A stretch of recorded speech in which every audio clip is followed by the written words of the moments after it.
प्यार दो। मैं बोल रहा था सब भोजपुरी वाले शो कर रहे हैं, आप सिर्फ मूवी पे मूवी करे जा रही हो। अच्छा। अभी श्रद्धा जी के साथ भी आ रहा है। ये आप लोगों की दुआएं हैं और क्या। दोस्तों, आज जब अक्षरा सिंह मीडिया से बात कर रही थीं, तब उनसे पूछा गया कि बाकी भोजपुरी स्टार्स तो शो कर रहे हैं, लेकिन आप लगातार एक के बाद एक फिल्में कर रही हैं। इस पर अक्षरा सिंह ने मुस्कुराते हुए जवाब दिया, ये तो अच्छी बात है ना कि मैं आगे बढ़ रही हूँ। अब उनके इस जवाब की सोशल मीडिया पर खूब चर्चा हो रही है।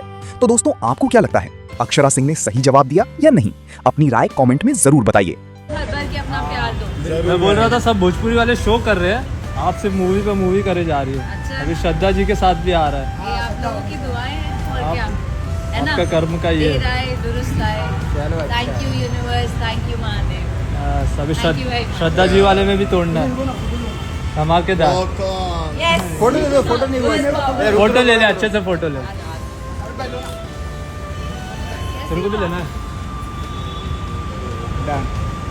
ओके मासी जी के पास जा रहे हो। चलो। ओके, बाय अक्षरा जी, बाय मैम। जलवा बरकरार रखिए। यस हाँ।